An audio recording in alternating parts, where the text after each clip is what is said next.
This is Mr. Parvez with Henrico High School, and this lesson is regarding acceleration and projectile motion. It's called Acceleration Lesson 4. In this particular lesson, we have an object on a flat surface, and this object could be a soccer ball, it could be a cannonball, whatever you want to make it. And this object is being fired at an angle of 30 degrees. So the theta is 30 degrees. In different problems, you may have different angles. I'm going to use 30 degrees. The initial velocity that is being fired is at 60 meters per second.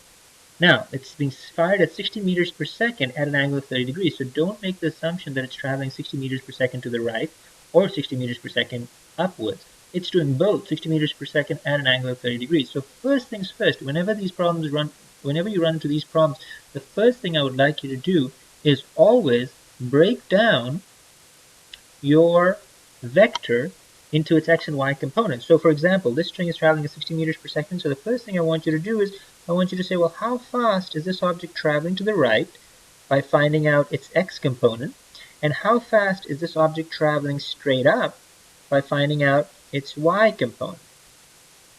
Okay, so these arrows aren't as straight as they should be. Hopefully you're using a ruler. So this I'm going to call the initial velocity in the y direction, and the horizontal component, I'm going to call it the initial velocity in the x direction.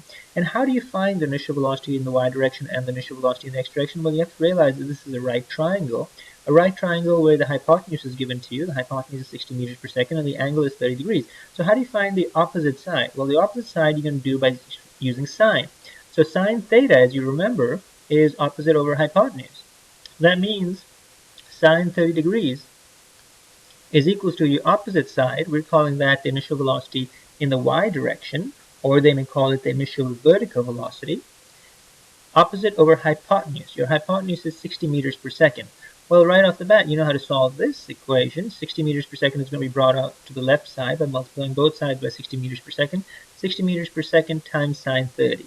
And you know sine 30 is a half, so that means we're multiplying 60 meters per second by a half. Sine 30 is 1 half times 60 is 30. So that means my initial velocity in the y direction, or my initial vertical velocity, is going to be 30 meters per second. So right there, we know this object is traveling upwards at 30 meters per second. We're going to do the same thing, and we're going to find the horizontal velocity, or we're going to call that the v naught x, the initial velocity in the x direction. And you're going to use cosine this time. So cosine theta is equals to adjacent over hypotenuse. Cosine 30 degrees. My adjacent side is v naught x. My hypotenuse is 60 meters per second. You're going to multiply both sides by 60 meters per second. Make sure your calculator is in degrees. And your v naught x is going to come out to be 51.92. We're just going to round that to 52 meters per second to keep our drawing from getting too crowded. So I'm going to round this to 52 meters per second. Please feel free to leave it as 51.92 or whatever your calculator gives you. Today I'm just going to round it to 52 because my goal is to show you how to solve these problems. You can decide how much you want to round depending on the activity you're working on. So this tells me that this object is traveling at 52 meters per second to the right. Now we're going to fire this object in an atmosphere where there is negligible air resistance. So it could be a vacuum, or you could have a situation where there's no resistive forces on the x-axis. So if it's a vacuum and there's no air resistance, that means this cannonball is traveling at 52 meters per second to the right, and it's going to continue traveling at 52 meters per second to the right.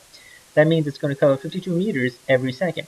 So what you can do is keep in the back of your mind, if the initial velocity in the x direction is not changing, you can call it your velocity in the x direction, your average velocity in the x direction. You can call it your average velocity in the x direction because it's not changing. So just keep that in the back of your mind, that we will call our initial velocity in the x direction our average velocity in the x direction because it's not changing.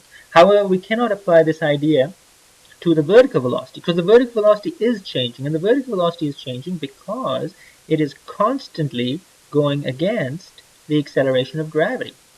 And the acceleration of gravity, I'm writing it down as negative 10 meters per second squared. You can choose to write it as negative 9.81 meters per second squared. Gravity always points downwards. So as the cannonball goes up, the vertical velocity, the velocity that's taking the cannonball upwards, is going to slow down till the cannonball reaches its highest point. and then the cannonball is going to come back down, and the vertical velocity is going to increase because then it's going to go with the acceleration of gravity as opposed to against the acceleration of gravity. Keep in mind also that two things are happening. The cannonball is traveling towards the right, and it's traveling up and then back down. So instead of just going up and straight down, the cannonball is going to actually make a parabolic path. So it's going to travel like a projectile. So keep that in mind, that this problem differs a little bit from the previous problem, because in this case the object is moving sideways as well as it's moving up and then back down. So the path this projectile is going to take is going to look something like this. Cannonball is going to travel through the air, and then finally it's going to hit the ground. Now, a couple of things you want to know right off the bat. Right off the bat, you want to know that at this point, when the cannonball reaches right back down compared to where it started off, right before it hits the ground, you know that this point is going to be identical to this point. So that means everything is going to be the same. That means that the velocity it's going to hit the ground with is going to be 60 meters per second. And the angle is still going to be 30 degrees. So let me correct that. That arrow is pointing in the wrong direction. So this velocity is going to be 60 meters per second. And I'm going to label it 60 meters per second. And that means that its velocity in the x direction and the y direction are going to be identical to the ones that we found up here, 30 meters per second and 52 meters per second. So the velocity over here is going to be 60 meters per second. The x velocity is going to be identical to what we start off with. So this is going to be 52 meters per second. The y velocity is going to be identical to what we started off with. The y velocity is going to be 30 meters per second, but I'm going to write it down as negative 30 meters per second because now it's pointing downwards. Alright, so the other thing you want to know is that the highest point, what do you know about the cannonball at the highest point? Well, at the highest point, the horizontal velocity is still going to be 52 meters per second because that's not changing. So the horizontal velocity, you're going to still label it as 52 meters per second. It's still going sideways at 52 meters per second. However, the vertical velocity is going to be different. See, because as the ball goes up, the vertical velocity diminishes because it's going against the acceleration of gravity. Gravity is slowing it down by 10 meters per second every second. That means 1 second later, the vertical velocity is going to be 20 meters per second. Another second later, the vertical velocity is going to be 10 meters per second. Then another second later, the vertical velocity is going to be 0 meters per second. So for example, if this is 1 second later, the horizontal velocity over here is still going to be 52, but the vertical velocity is going to diminish from 30 to 20 meters per second, because remember, this is now going upwards, so it's fighting against the acceleration of gravity. Then again, the horizontal velocity a second later is still going to be 52, but the vertical is now going to diminish from 20 meters per second to 10 meters per second, and then finally from 10 meters per second to 0 meters per second. So the vertical velocity at this point is going to be 0 meters per second. That's why it's called the highest point that the cannonball can reach, because the velocity that's responsible for taking you up has now become 0, so you can't go any higher. So these are important things to remember, because we're going to analyze this projectiles from certain points. We're going to analyze it from here, from the starting point to the highest point. We're going to also analyze it from the starting point to the ending point. So the first question that you may be asked is find the total time that the cannonball spends in the air. If they ask you what's the total time the cannonball spends in the air, they're basically saying compare the starting point all the way to the ending point. So if they've asked you for the total time, you're going to have to say, well, okay, do I want to use my values on the y-axis or my values on the x-axis? Use the axis that gives you the most numbers, most variables. And remember, in the kinematics equations, never ever mix up y values and x values in the same equation. So by that I mean, if you have an equation that says acceleration is equals to final velocity minus initial velocity over time, don't ever put a y velocity in here and an x velocity in here. Don't mix up x and y variables in the same equation. These equations are built for one axis at a time. And the only way axes are combined is when you do Pythagorean theorem and you combine axes by adding vectors. So for example, here's a great example. They ask you find the total time the ball spends in the air. So you're going to say, okay, I'm going to use my acceleration equation, and I'm going to rearrange it for time. Time is equals to final velocity minus initial velocity over acceleration. I'm going to use my y variables, because on the x I have very little information. The only information I have on the x is that it starts off at 52 meters per second and it continues at 52 meters per second. The average velocity and the x velocity is 52 meters per second. But on the y-axis, I know so much. I know one extra thing. I know the initial velocity is 30. I do know the final velocity is negative 30, but I also have the acceleration is negative 10. So I have a little bit more information on the y-axis. So I'm going to use variables from the y-axis. So simply I'm going to say, look, my final velocity at this point is negative 30 meters per second. My initial velocity I started off was 30 meters per second. And my acceleration is negative 10 meters per second squared.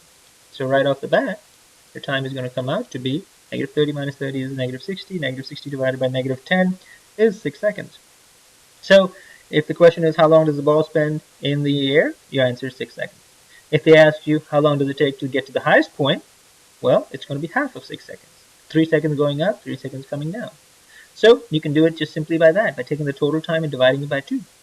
If you don't want to do it that way, and you want to find the time to get to the highest point a different way, you can come back and you can use your acceleration equals final velocity equals minus initial velocity over time equation once again.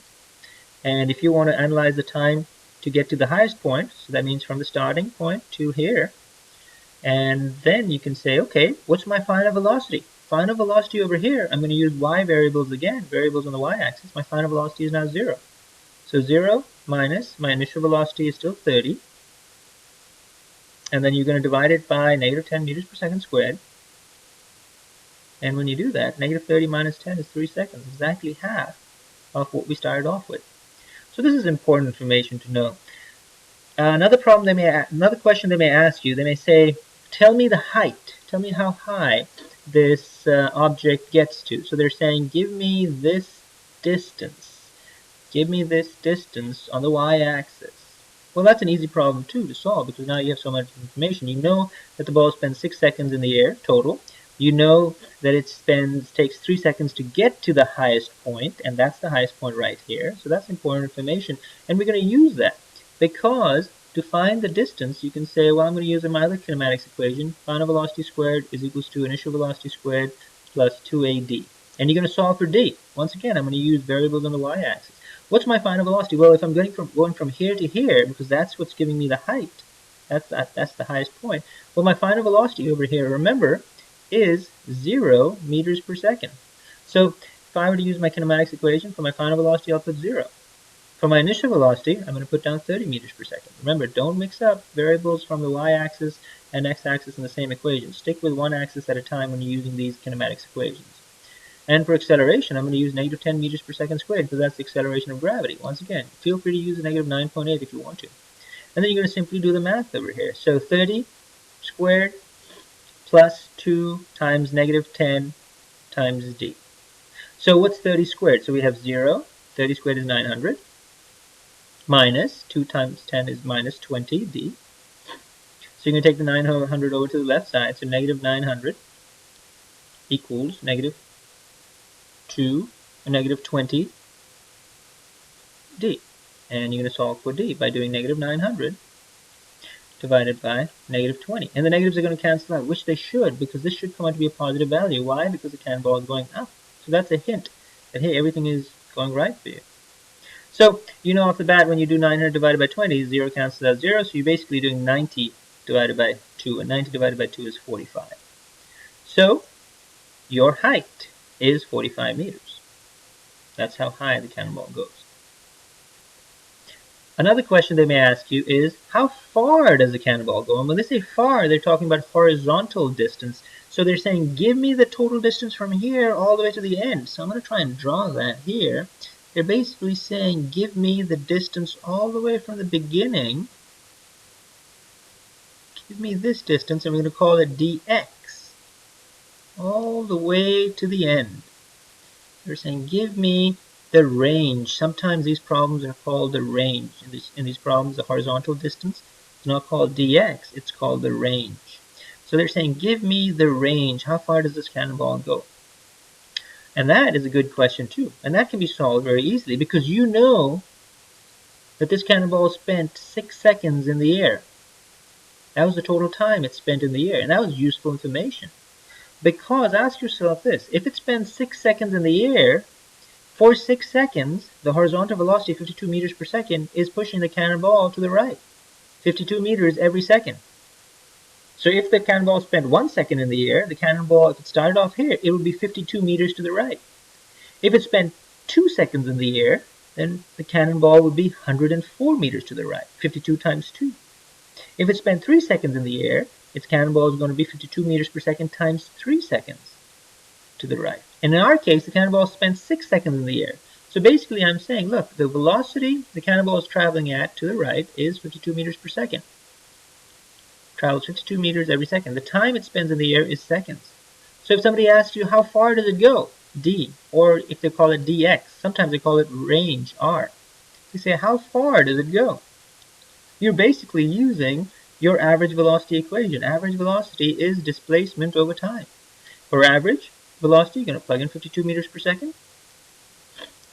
For time, you're going to plug in 6 seconds because that's how much time it's spent in the air. 52 times 6 will give you your answer in meters. That's going to be how far. 52 meters per second times 6 seconds will give you in meters how far the object traveled to the right, whether you want to call it dx or you want to call it r, whatever you'd like to call it. So hopefully this was useful. This is projectile motion, and hopefully this lesson was helpful.